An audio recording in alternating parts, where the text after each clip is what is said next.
right. And Should we start now? Okay. I guess good afternoon, everyone. Thank you for joining us today. And my name is Amita Shurid, and I'm District Director of Professional Development. And I have my partner in crime here, Flavio. Flavio, you want to introduce yourself? Yeah, thank you, Mita. Hi, everyone. My name is Flavio Medina Martin. I am the District Director of Diversity, Culture, and Inclusion for North Orange County Community College District, and I'm super jazzed and happy to be here. Thank you all. Okay.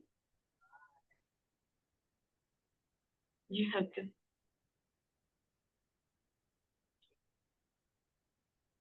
I think you have the slides, Flavio. Yeah. All right. Okay. Are you able to see my screen? Yeah. Yeah. Okay. Amita, we forgot the walk-in song. Oh, well, that's all right. That happens. We were trying to focus on the slides. We'll do, how about we do like a walk-out song? Then that'll Oh, be we'll cool. do the walkout song, and Yeah, then I'll cue it Aaron, up. I mean, it's like the we can best time also sing Aaron Happy Birthday, and that will be our song. please don't. Okay. All right. You want to go to the next slide?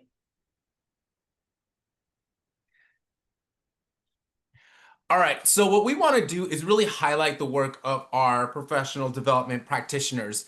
Some of you may or may not know, I've actually done a couple of sessions with 4CBD in the past, and you all will know that I'm a huge fan. PD definitely runs in my blood. I'm super jazzed about it. One of the big parts about PD is that there's a lot of room to build community.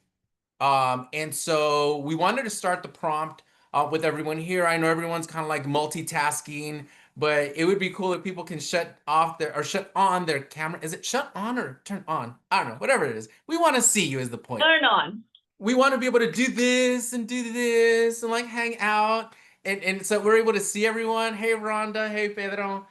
Hey Sal, hey Jessica, and we want to just jump in and just have a conversation, build community with the group, and really get into the work, give examples. We have slides. We're gonna go ahead and download them, pass them on over to the committee so that we have, so that you all are able to walk away with some tangible, actionable items. We're super excited to be presenting on different facets of what we're doing at North Orange County Community College District, what we're doing at the district office level, and how the work that we are doing truly expands beyond the walls of district services and goes into the three campuses. So we actually, just to give you this feedback, Amita and I are from North Orange County Community College District. And for those of you who don't know, we are a multi-campus district.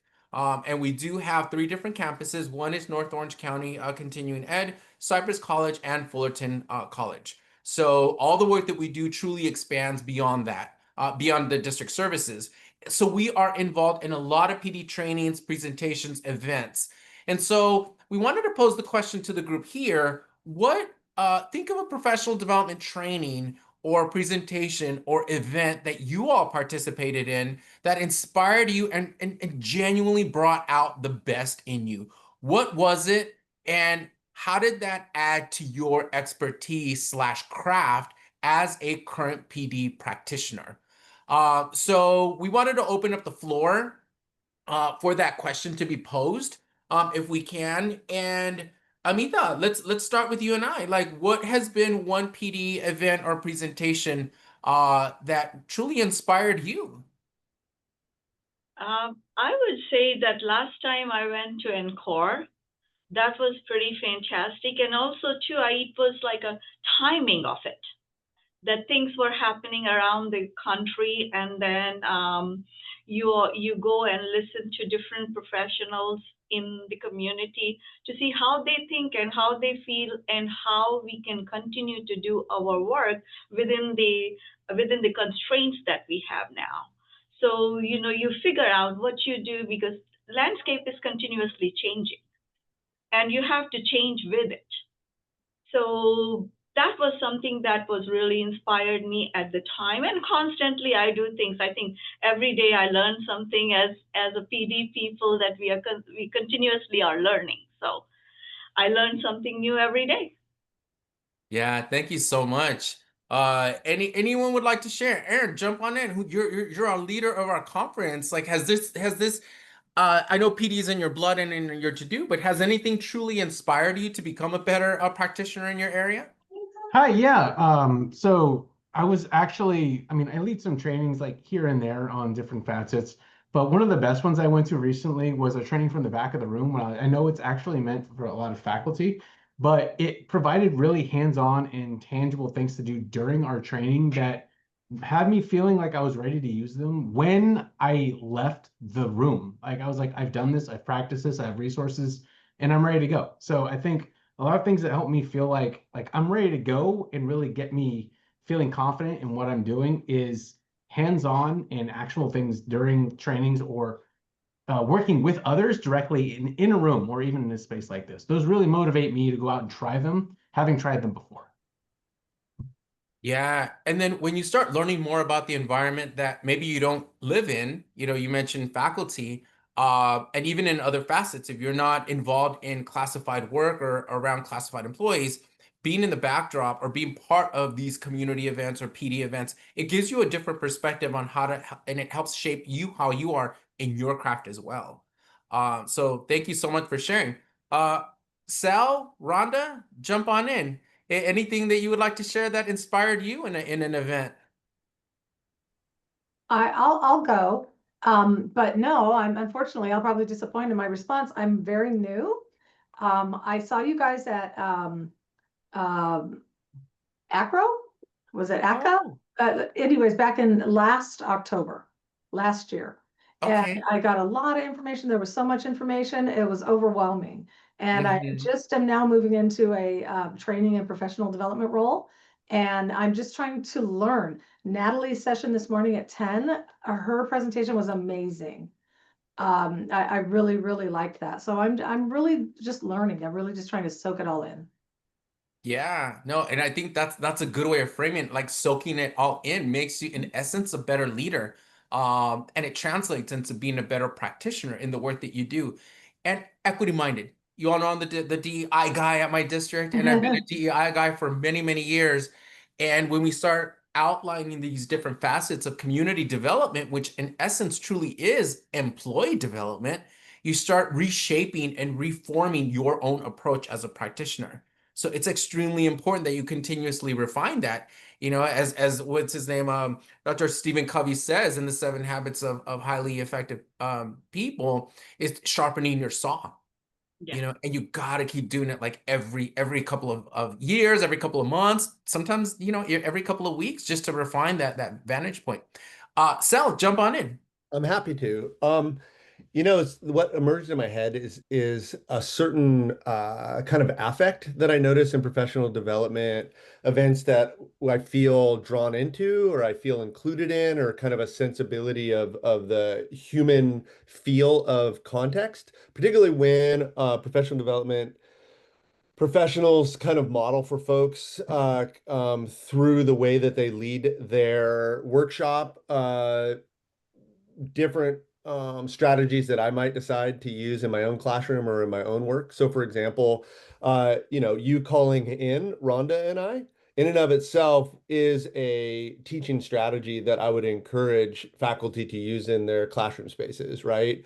Uh, there, or just a sense of warmth or humor, the singing of a birthday song, like these things that are happening here in this space, are in many ways modeling not just in what's on the slide, or not just what's in the content or the title or point of the workshop, but there's a whole bunch of affective things going on during professional development that model for folks a sensibility about how to hold space or how to call people into space that I think is super important.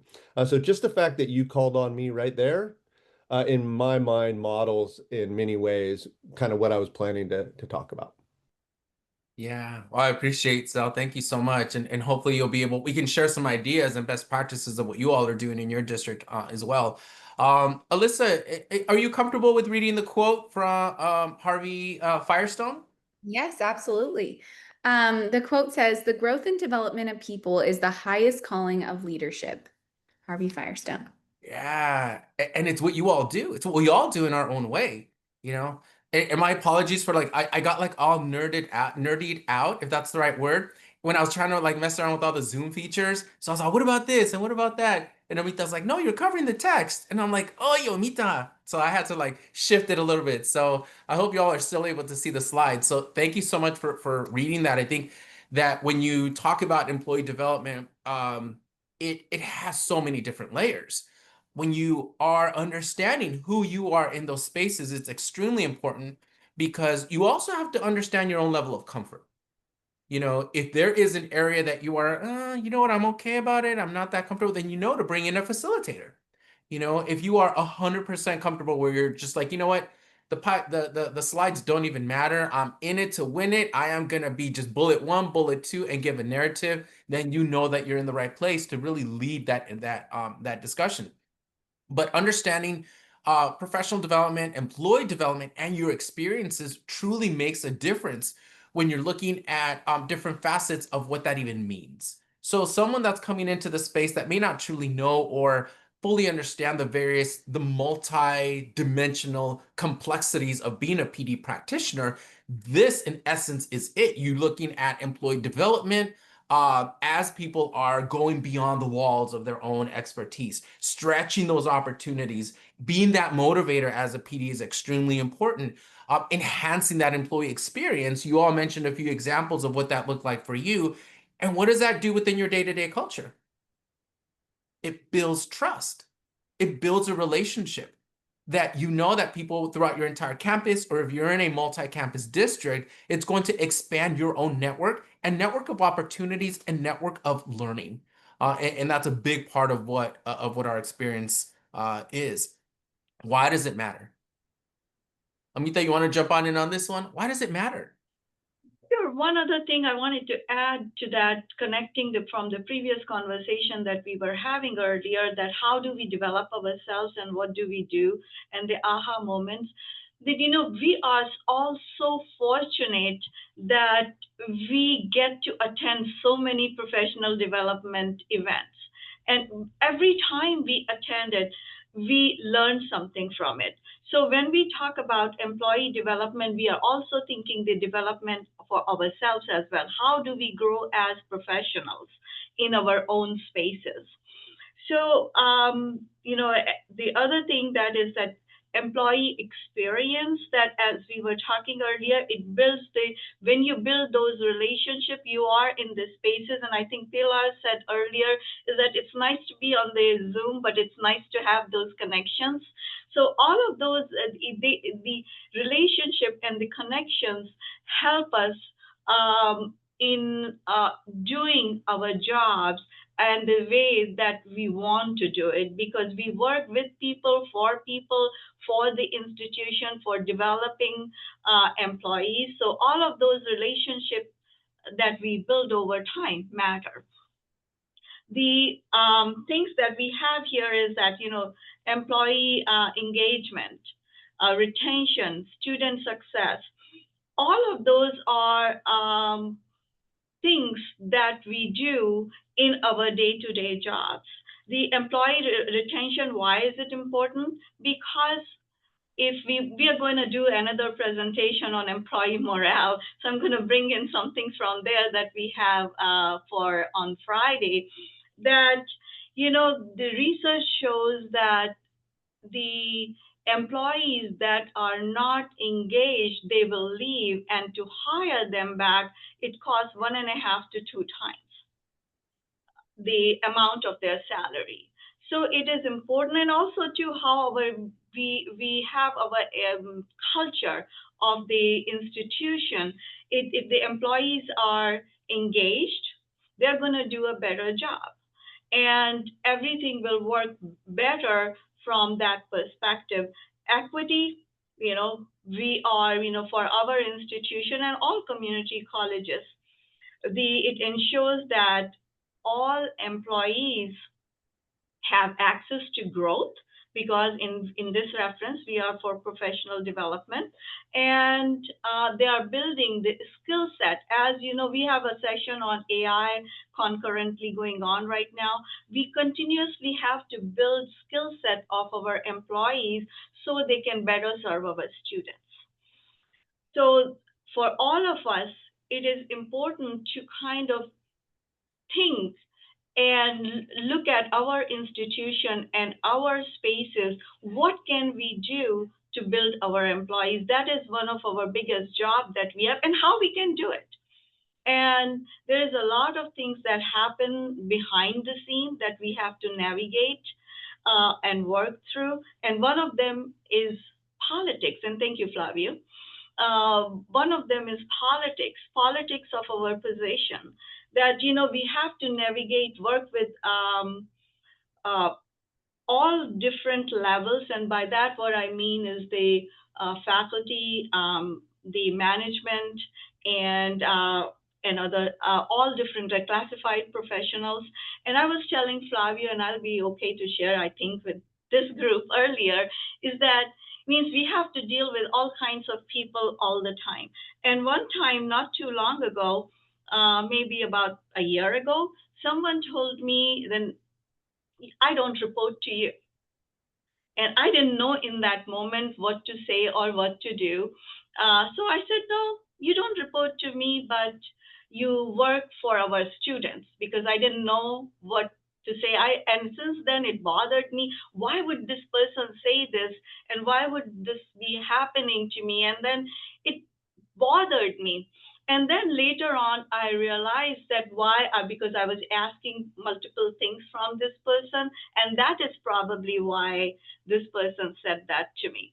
So, you know, we always have to navigate the personalities, where we sit, what we do, how much we can do, how we bring people with us, the advocacy that we have to do. And I will tell you this too, we have leadership development program right now.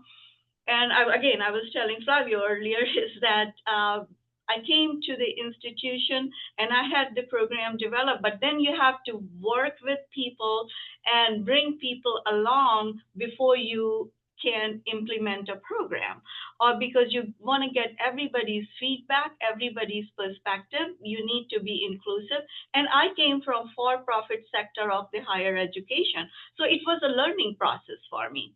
And so, you know, we have to navigate our positions and the politics of that position. In that sense, we have to work with, like when we are trying to develop a new program, we have to get the survey from all employee groups to get their buy-in, get buy-in from the leadership. Nobody tells us and teaches us this. These are the things that we learn from our peers. We learn from watching and be more aware of our surrounding, that how the culture of the institution is, how it works at my institution may be different than how it works at your institution. So, but nobody talks about it. You know, we talk about the cultural iceberg. So we have to think about what is above it and what is behind it. And same thing for our roles is that what is above it that we see, and what do we need to learn that nobody talks about? Anybody has any thoughts in that area? Flavio, what do you think?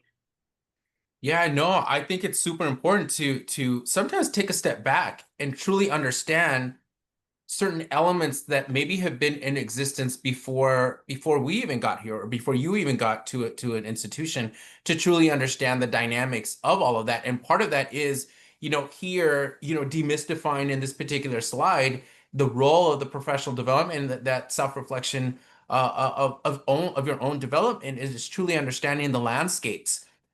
Leaving some stones unturned is not always a bad thing. Especially if you don't truly know the history behind it. But, you know, I heard a PD practitioner one time say, you know, you have about like 10 bosses, you know, and you have the one person who you report to, but then if you're developing a series of sessions for different employee groups, you're constantly answering, in essence, to the needs of many people. And that in itself carries its own political landscapes that PD practitioners truly have to understand and navigate through. Anybody comfortable with sharing maybe a lesson that they learned along the way when they're building their PD programming? unmute yourself and speak forever? Sometimes we can't see raising hands, so. I will share. Can you hear me? Yeah, jump in. Yeah. I'm RPM Miriam, actually very new to the PD coordinator role as a classified employee. I'm on a 20% release time, so technically I have 1 day of my 40-hour week, designated 8 hours to professional development. And based on the support of my current leadership at Glendale Community College, I recommended to deep dive in to understand what are classified needs in general. So I learned that by conducting focus groups for each, different areas and departments on campus and different classified roles, we can better understand our employees' need and also create that environment that they feel cared and heard.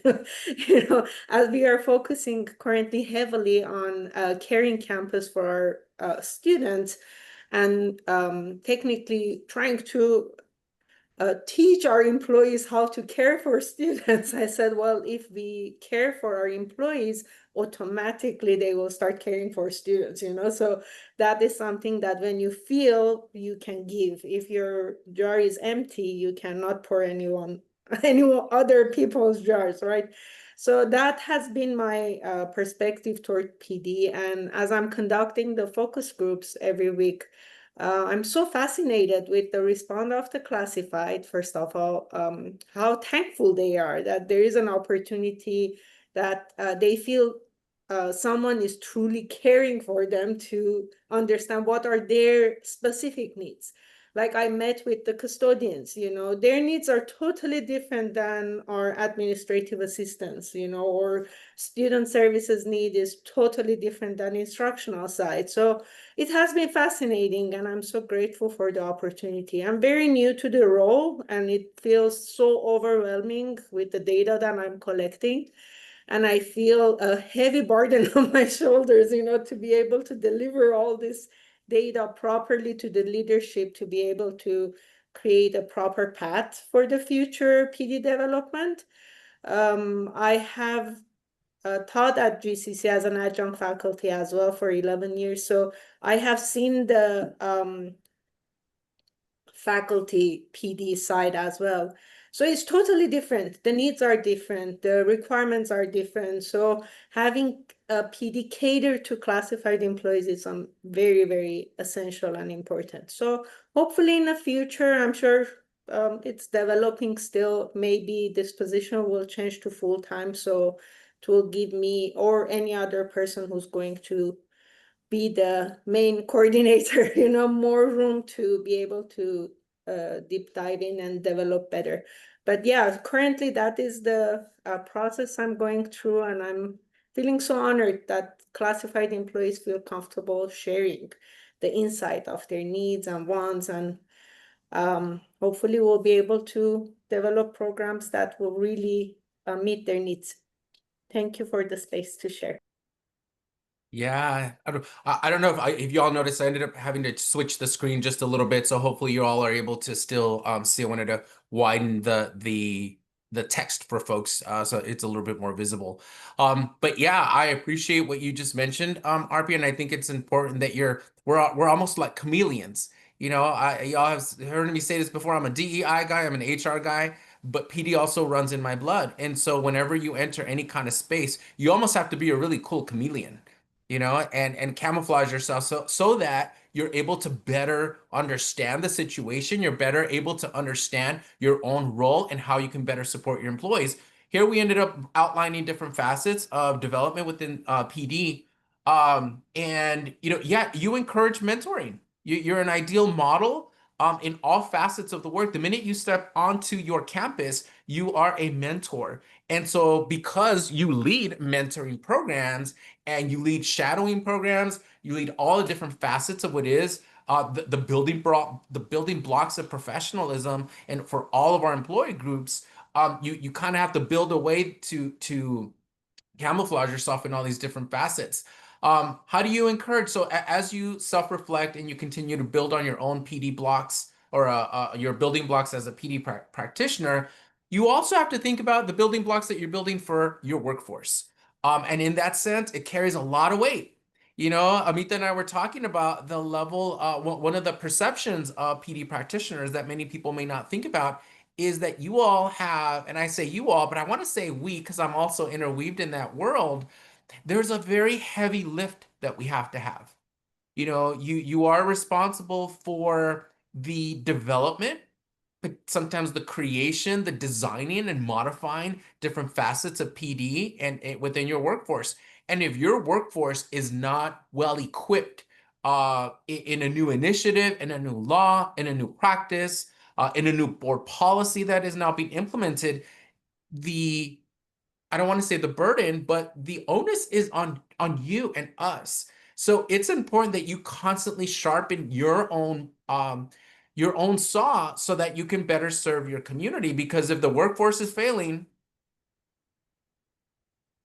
who else is failing? We are. Yeah. You know, we're folks that are very, very modest.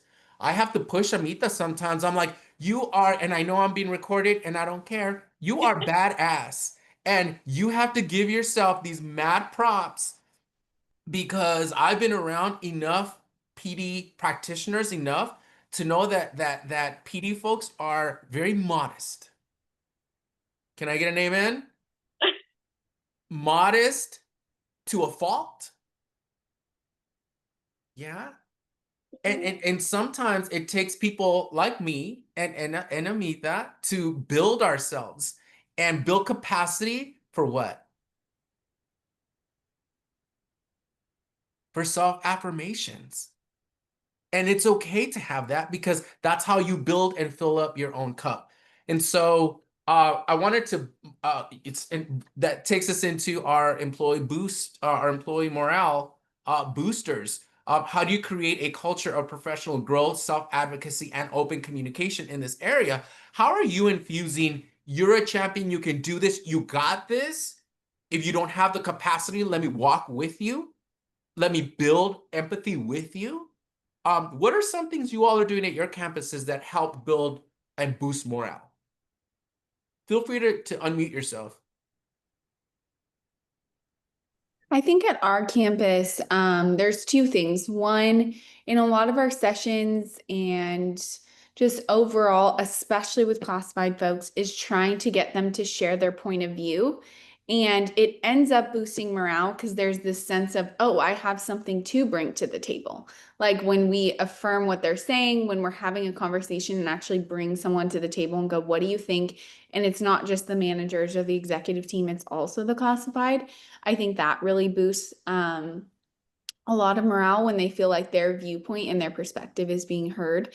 So I think that's a big one. And just providing time, I mean, that's still always an uphill battle, but providing time for them to work on their own professional growth and development is a big deal because if you don't actually say like, here is the time that you can take to do this, it just isn't going to happen, or they'll feel guilty about taking it or trying. So I think that's a big one also. Yeah, that whole walk the walk, talk the talk scenario. I read a book once that and don't quote me on the book. There's a book that talks about, you know, the biggest milestone or the biggest step or the longest walk you can ever take is the walk that you make from your mouth to your feet. And I was like, oh my gosh, like I need to get a tattoo of that. Like, or maybe advocate someone else to do that. But when they put it in that context, it is so important, especially where if you know that there has been this, I'll dare say, history of classified employees to a certain extent feeling this level of exclusion. Okay, that's a whole 3-hour workshop in itself. But for you all to think about like, okay, what do I do with this? let me take some time to noodle on it because this is extremely important. This is the mission. This hits the heart of the work that we do. We want to be able to cultivate a space of welcomeness and belonging, but also accountability and equity mindedness within all of our workforce. And it's going to look very different for every campus. Some cultures, some work cultures do exude that, and some are in progress. And so we want to outline, and I know that that's another totally amazing conversation to have, because being an equity-minded leader in these spaces is extremely important, because you're able to exude equity-mindedness in different facets of the work that you do. So it is definitely something to think about. And when we see equity-mindedness in the world of professional development practitioners, it's important that you, first of all, understand the different components of it and how it applies to you. So that's something for us to think about. So Amita, let's bring Yeah. it back to our North Orange County. I didn't even realize how the time is just flying by. Yes. So here's, we have listed some of the professional development opportunities, and this is not a complete list. We have highlighted some of the areas that we currently work on. So we have advantage, and we'll talk a little bit more in future slides that will go on in a minute. So we have advantages of our learning management system. Many of you may have your learning management system for employees, which you probably use from Vision Resource Center. So that we call ours Advantage. Then we have Leadership Academy, which is a one-year program. And I think it is the 6th cohort that we are it's going on right now as we speak. It's a one-year program that we have been working on. And during the COVID, we moved it to alternate year. So now we do it alternate year. Next is the Classified Professionals Training Academy, again, a one-year program. We did it focuses on classified and confidential staff. And the way we developed it, Flavio, it went back. The way we develop for all of the programs is that we do the survey. We get feedback from all employee groups. If it relates to all employee groups, in the classified professionals, we got feedback from classified and the manager to see where the development needs to be, what they want to learn. And part of the program is kind of defined, but part of the program we kind of update each year based on what's going on in the industry and in our institutions. We have management development program, again, a one-year program where it's focused on new managers who have been within the district for a year, or no, sorry, 3 years or less. Then mentorship program, again, a year long program, and we focus on developing employees. It's an open program. There's some guidelines, but then it is open program to where employee wants to develop. So, and it's all, again, for all employee groups. So people can apply for it, and then we connect them based on where they want to grow. So it's very, very customized. In addition to doing the mentorship, we also provide them some tools and some information that we learn from each group what they would like to know. So as an example, for this year, we did trainings on AI because they wanted to learn how to navigate the workforce for the future, because many people brought that, okay, will AI take our jobs? So if AI will not take the job, people who have AI skills may take the job. So we need to constantly learn. So we add whatever the group feels that they want to learn. So then we do multiple new employee trainings, and we're going to talk about those a little bit in future slides. Flavio, you want to go talk about PI series and other programs? Yeah, so we'll show a little bit of a example. So the PI series is the Pluralism, Inclusion, and Equity series. So it's basically we bring authors and different presenters that talk about different facets of diversity, equity, and inclusion and anti-racism into our professional development spaces. And we try to do PI sessions like maybe 2 to 3 times a semester. And so under my office, I actually do have 4 full-time faculty who are considered our faculty fellows. And so I work with them and collaborate with them in bringing in the academic and the academia perspective into the PI series. I also have a newly adopted classified fellowship that I'm able to blend in the classified voice into different facets of our PI series. We thought that, and this is just something completely brand new that we did this past year, where we were able to get it board approved and chancellor supported classified fellows, because we thought, as we were talking about earlier about classified professionals, it is just as important to include our classified employees and our classified professionals in these spaces, because through the landscapes of our classified employees, it's different than it is within the classroom spaces and within the management spaces. So that is a big part of the PI series. The DEI cultural trainings, that's another facet of it. We actually do have a curriculum transformation week-long seminar that happens in January specifically for our faculty. Hire Me in diversity workshops, we've been able to do several of those. So those we've been able to do like diversity statements 101. So we actually go into the different facets of hiring, and we give basically like tips on how to develop a diversity statement and how the overall hiring process goes. And we do that. We do mock interviews for our adjuncts. We do mock interviews for our internship program, which another branch I didn't end up including on here. We actually do have what we call a future instructors in training program that it's basically a mentoring program specifically for people who want to become community college instructors. And I oversee that program as well. We have compliance trainings. Of course, we have, AB 1825, the sexual harassment trainings for employees and for students. And actually not for students, for non-management supervisors. We have workplace bullying, workplace violence compliance trainings that we're able to do. And of course, skill building that comes through these avenues. Amita outlined various facets of our PD programs, and this is an example or highlights of what some of our programs look like for all of our employees. Amita, you want to take on this one, or it's what you went Sure. over? We have, we talked about advantage, and there is another slide to give a little bit more details. And we talked about different programs. There's a little bit more detail in here.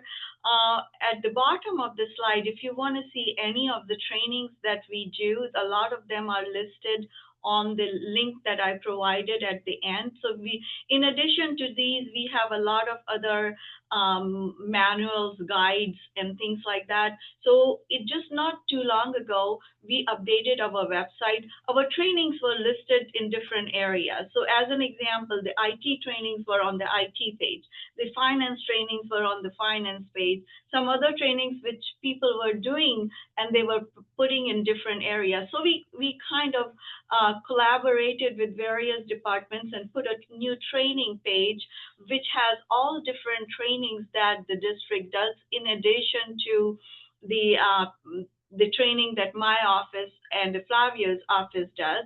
So we listed all of them in here so people can go in single place, all employees, and find the trainings. So that was something that helped people to, instead of trying to figure out, many people didn't even know what trainings existed. So that helped us in that process. And the other thing that I wanted to point out here is that in addition to doing the trainings, it's important for us to assess. Assessment is as important as doing the training at the end of it, to see if what we are doing, is it making a difference, and how is it making the difference? How can we improve? So for each of our program, and so even if we have a 1-year program, for end of each session, we have feedback. So we look at that feedback every time. So if I can implement and change something for the next session, I would do that. Next session means the next month, because they are every month. And sometimes the feedback is that we can only make those changes in the following time we are running the program. So we constantly monitor our programs and the trainings to see how we can improve and make it better for our employees. And then this is the outcome assessment we did for all programs after 7 years to see where our employees are. And the 58% of the employees who responded, and they are not all our employees now, they experienced a change in role or responsibilities after completing the program. So which is very powerful. When I saw that, it gave me goosebumps to see that more than 50% of the employees who have taken these trainings have gone to on some kind of a growth opportunity.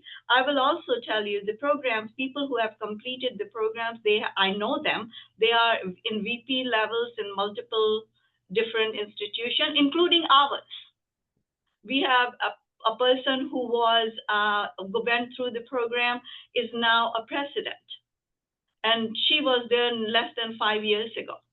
So my point is that, we have to constantly assess the outcomes of the program, what is happening, what we can do to make it better. And it's a feedback loop. It's a continuous improvement. Nothing is ever perfect. Things change. And so we have to continuously monitor the programs and improve those to benefit our employees. And at the end of it, it all is for our students. This year, I updated our Leadership Academy, Management Development Program, Classified Professionals Training Academy. So 3 programs I completely overhauled.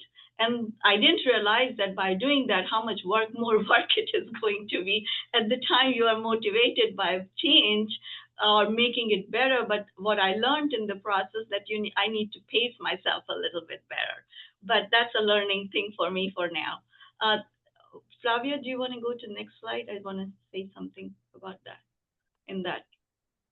So this is our Advantage page. And we have had Advantage, which is our learning management system for employees, for about 5 years now or something like that. So we have about 6,100 active users. We have Advantage Calendar, where we list everything that we do within our district. We ask people to register through that. And I listed campus pages. What that means is that one of the visions that I had originally was we have the district page, but then campuses have their own culture. So I wanted them to have their own footprint on our webpage. So we copied the district webpage and gave them autonomy to make the changes for their own campus. So this is the first time we have done for one campus, which is for Cypress College, which is part of our district.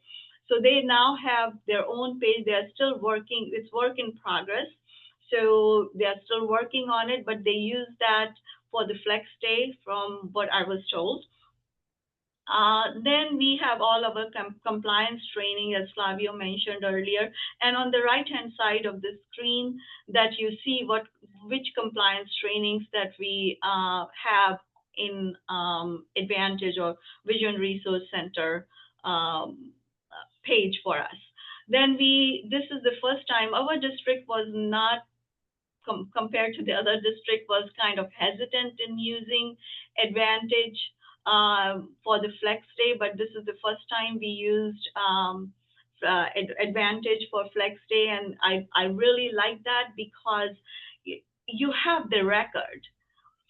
The record will always stay, and it's very easy when you have to put the report for accreditation and anything else. So anything that you do through Advantage, the record stays there forever. For those of you who use, I say Advantage, but whatever you call your page is what I meant. Then other thing I wanted to point out here is some of you may be using it. We use a lot of the things, we create our own trainings. So if we are creating our training, we create the curriculum bundle, or we bundle them together. So at the end of when a person does the training, then they have to do, let's say, if they need to know some of our APs, BPs, or some PowerPoint that we want to add to that, or some of our own content that we want to use, that is what is available through the Vision Resource Center. So we bundle it and create a training for our employees to make it easier for us for the recording purposes. Then we also have, for some areas, there was no training available. So we had a vendor develop training for us. So we included that. We got this form file, and then we added that to our Vision Resource Center's page. Then we have also created playlists. So if, as an example, we are doing, what time is it? 46. I'll go fast. We did new employee onboarding experience. We completely revamped our new employee onboarding. So it is going to be, in future, it is going to be a 1-year program, but we started with a pilot. And in that pilot, we did the flipped classroom model. So we created the micro learning and just-in-time training courses, and we uploaded that in the Vision Resource Center. And then we created a curated playlist for our new employees. So as an example, if they are going to go do how to do the payroll, or what are the benefits.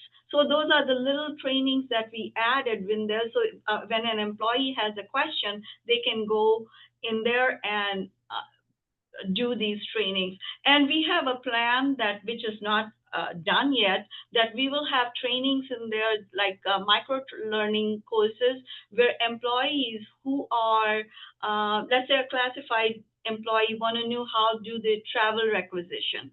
You know, some people don't do it all the time. So we'll have a small short courses, micro learning in there, and they will be tagged by the topic, so people can go and search training on their fingertips. It's hard for us because we have a small team to do this, but we ask our colleagues and collaborate with them in many cases for them to develop the training for the areas that they are responsible for. So as an example, payroll did a micro training or a just-in-time training for us for various employee groups. So we utilize a Vision Resource Center a lot for various kinds of training. And I think I asked Joseph, who is our PD coordinator, and I think he told me earlier today that we had about 8,000 hours logged into Advantage. So if you are using it, there are lots of ways to use them. Think of creative ways that you can utilize the Vision Resource Center. People like that because it's just in time trainings. Also, too, they can do it whenever it's flexible, whenever it's easier for them to do it. So that is why we converted all of our compliance trainings to Vision Resource Center. Now we are looking back and recognized, and some things that somebody mentioned earlier, the custodial staff. Sometimes it's harder for them to do the training. So we are doing certain trainings. We are coming back now and offering them live as well. So because we want to provide the trainings to people in the mode that is more comfortable to them. So we are now going back and doing some of the DEI trainings that Flavio does. We are going to do more live as well as via Advantage, but we'll take the attendance and then we'll manually add it in Advantage, because Advantage is the best place to keep your record. Yeah, and they've been able to incorporate even that, to add to what Amita is saying. They've been able to incorporate little snippets. So I did probably like a 15 training in DEIA, but it comes in each slide. So each slide, it's designed to where you're able to go in, do like 1 or 2 slides in like little 3-minute increments. And you have a roster of different facets of DEI topics but you're able to hone in on the specific area that maybe an employee just wants to see, like, hey, what did he say on this? So each video literally is like less than 3 minutes. But then if you got like 10 of those, you got like all these sessions all in one roster. Yes. Jessica, jump on in. Oh, you're muted. Multiple Don't know what. couldn't find the mute. Sorry about that. Thank you. First of all, let me just say that my question is going to come from a place of pure naivety because this is my first for CPD. I've only been the co-chair of our professional development committee for about a month now. So I'm still wrapping my head around everything and learning the language that's used here. So my question is, this Advantage program, it sounds amazing. Is this what you're using in place of VRC, or is this in addition to VRC? I'm having trouble understanding the distinction between the two. So Vision Resource Center is state level, right? Then Right. they give each of us our instance of, let's say, Vision Resource Center NOCCCD. And let's say, which campus you're at? I'm at Modesto Junior College, and I probably Okay. So, and what is it? Vision Resource Center, Modesto College, right? So we each get, and what we did, we branded our instance as Advantage. So Okay. it's the same thing that we all get, but how we are utilizing it and what are the things that we are doing within our Advantage page is what I'm referring to. Thank you. That helps me understand this so much better. I appreciate I it. apologize. I just didn't think of that. I should have mentioned that. Thank No, you for asking that question. Thank you. Anybody else is doing something fun things that we haven't talked about that you would like to share with the group that we can learn from each other? Sure. I mean, Yes. so I saw you had playlists on there, and I don't know where like we can get the extra hours. So we asked people on campus, can you help us facilitate these trainings in your area of expertise? And oftentimes it comes as a no. We're slam packed, we're busy. So we use the VRC and our brand of the VRC called Pod Connect. Same thing as Advantage. And we create those playlists like for onboarding, exactly what you're talking about. And we started doing that with artificial intelligence too. So if we couldn't get experts in there, we watch them, we vet them, we make sure they're high quality, and we create a playlist. We say, you asked for this, you can take it on your own time. That way you have the terminology and the knowledge starting now, and you can come into these other trainings not blind, but with some working facts and something about the landscape when we start digging into these like really hands-on. So those little supplemental learnings, they really add up, especially over time. So we definitely partake in that same way you do. It's really helpful. Thank you, Aaron. That's a great info. The other thing that we also were starting to do, and I have spoken to various employee groups, and they send the classified Senate and various Senate groups. So to see how we can crowdsource it. Because like you said, we don't have that much time to do it, but there is one person in the district who is really good at doing something. So identifying those people and have them do those areas. But before we do that, we have to go back and find out what are those areas that people have trouble. So taking a step back to identify the areas, working with various groups where is the need, then identifying who is the person who can help us. And then what we do is we take that and get it blessed from the department. So if it's the finance and they are doing something about the finance, then we need to make sure what the process they are talking about is the right thing to do. So you need to go and close the loop in that sense. And I have just started doing that, haven't had too much of work, but because like you said, we have so many things that we have to do and doesn't get it. It's in my head, but it's not implemented completely.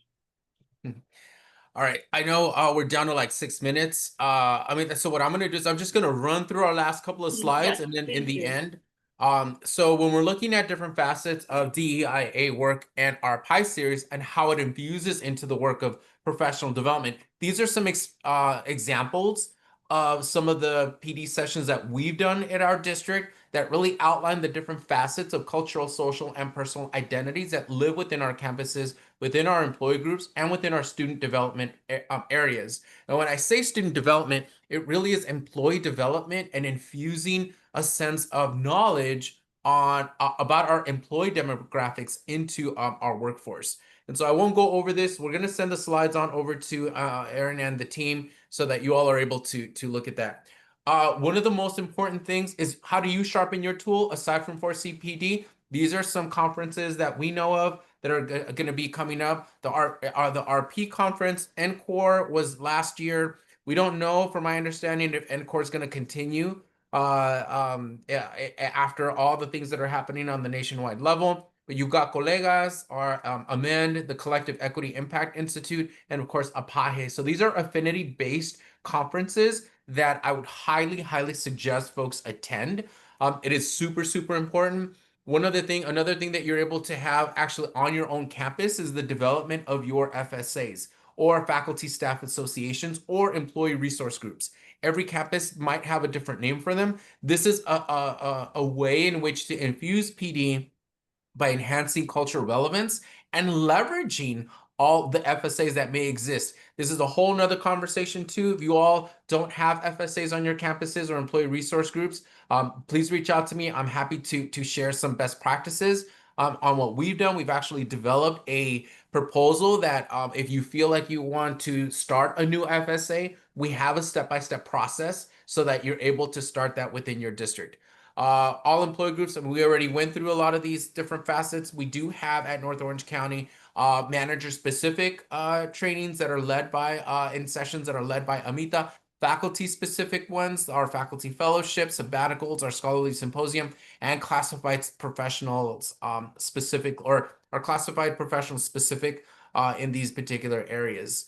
One of the things that we really pride ourselves with, Amita and I, is like we actually do have one of the very few management sabbaticals throughout the state. And we can definitely help you all out if you feel like that's something that you want to explore.